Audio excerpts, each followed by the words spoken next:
अस्सलाम वालेकुम काबिल एहतराम नाजरीन, मैं हूं एडवोकेट एजाज अहमद नवाब और आप देख रहे हैं मेरा यूट्यूब चैनल कानून की दुनिया। नाजरीन, इस शॉर्ट एंड स्वीट व्लॉग में बात करनी है कि नवाज शरीफ साहब एक बार फिर से पाकिस्तान आने से पहले ही बड़ी गलती कर बैठे हैं। उसका खमियाजा भुगतना अब पड़ेगा। शहबाज शरीफ साहब रातों रात ही एक ही दिन के बाद वापस लंदन जा रहे हैं। नवाज शरीफ को फैसल वावड़ा की तरफ से वाज़िया तौर पर पैगाम दिया जा चुका है। फैसल वावड़ा की इस वक्त इंतहाई इम्पोर्टेंस है मीडिया में। फैसल वावड़ा ने पिछले 16 माह से या 2 साल से 2.5 साल से जितनी भी बातें की हैं वो तकरीबन 99% जो है वो सच्ची साबित होती हैं। तो मैं जो फैसल वावड़ा बयान देते हैं मीडिया पर आकर, मैं उसको बयान नहीं बल्कि पैगाम समझता हूँ। अब हुआ क्या है, नवाज शरीफ के साथ क्या हुआ है। नवाज शरीफ ने कुछ सवालात किए हैं इस व्लॉग में, वो भी बात करनी है। और उन सवालात, एक धमकी दी थी, वो सवालात करने हैं। उससे रिलेटेड नवाज शरीफ से 3 सवालात हैं, इंतहाई इंपॉर्टेंट है। और नवाज शरीफ का बयानिया इन 3 सवालात पर ही बना रहे हैं वो अपना बयानिया। और ये 3 सवालात के जवाब नवाज शरीफ साहब दें या आप दें या अवाम दें, जिसके पास इन 3 सवालात के जवाब आ जाएंगे वो इस बयानिए को भी समझ जाएगा और उसके बाद पता लग जाएगा इस बयानिए की हकीकत क्या है और इसमें जान कितनी है। पहले चले बयानिए पर बात कर लेते हैं। बयानिया क्या है। नवाज शरीफ ने वापस आने से पहले, मतलब आज से 2-3 दिन पहले, एक बयान दिया कि जी जनरल बाजवा, फैज़ हमीद, साकिब निसार को कटहरे में लाया जाएगा। इजाजुल हसन जो आने वाले चीफ जस्टिस हैं, नेक्स्ट काजी फायज साहब के बाद जो चीफ जस्टिस बनने वाले हैं, उन पर भी ये एहतसाब उनका भी किया जाएगा। वजह क्या है।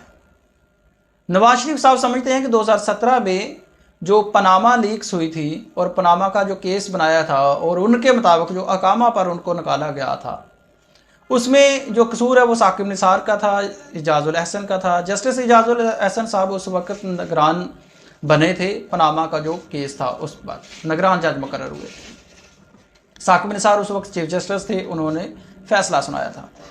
जनरल बाजवा उस वक्त आर्मी चीफ थे, जनरल फैज़ हमीद उस वक्त जो DG ISI थे।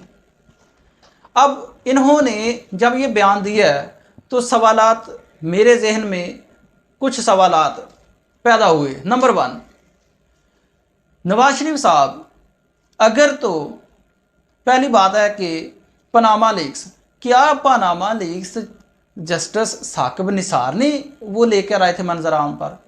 वो जो लीक्स हुई थी, पनामा का जो पेपर्स लीक हुए थे, वो जस्टिस साकिब निसार लेकर आए थे? क्या जस्टिस इजाजुल हसन मंजर आम पर लेकर आए थे? नहीं। वो कौन लेकर आया था? ये इन दोनों में से कोई भी नहीं था, ना ही वो जस्टिस बंदयाल था।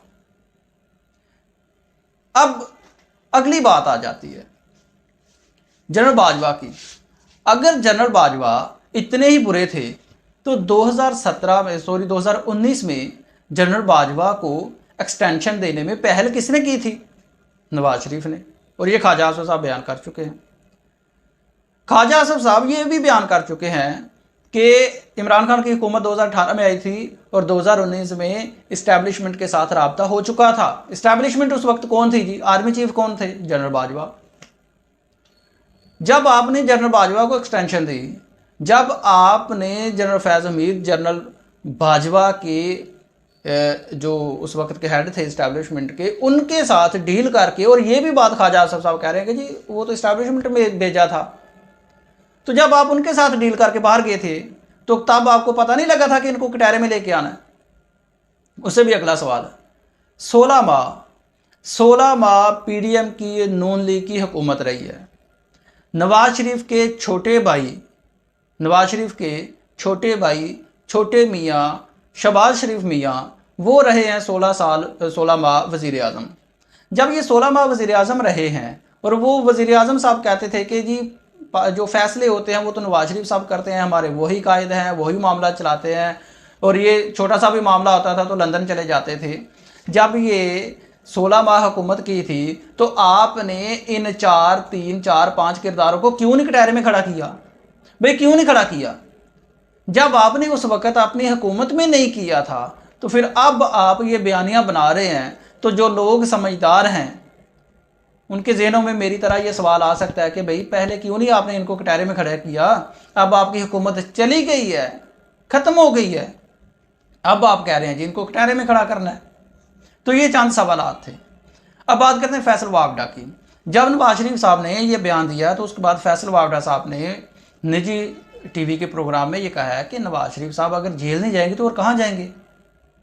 उन्होंने बड़ा गुस्से का इजहार किया, ये भी वाज़ेह पैगाम दे दिया गया। और उसके साथ ही साथ मैं आपको ये भी बताता चलूँ कि नवाज शरीफ की वापसी का मामला लटकता हुआ नज़र आ रहा है। एक बार फिर से शहबाज शरीफ साहब एक रात पाकिस्तान में रहने के बाद वापस लंदन जा रहे हैं। किसी अहम शख्सियत के साथ उनकी मुलाकात भी हुई है और उनको पैगाम लेकर भी जा रहे हैं, ऐसी खबरें मीडिया पर आ रही हैं। लेकिन ज़ाहरी तौर पर जो पैगाम है वो ये है कि भाईजान हाथ हौला रखो, आप लड़ाई शुरू कर लेते हैं, उसको ख़त्म करने की हिम्मत आप में नहीं है, आप फिर लंदन या दुबई या जद्दा आप चले जाते हैं, भुगतना पड़ता है शहबाज शरीफ को, मुफाहिमत करना पड़ती है, तो आप ये बातें छोड़ दें। मरीम नवाज़ भी लंदन जा चुकी हैं और नवाज शरीफ की वापसी का जो प्लान है इस पर शायद नज़रसानी करें या मशवरा करें।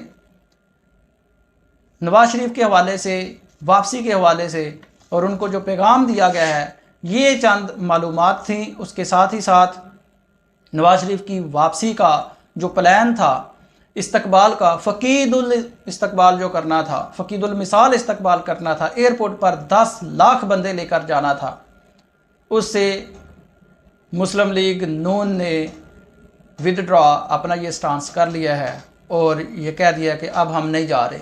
वजह आप सब जानते हैं, कमेंट्स में ज़रूर बताइएगा।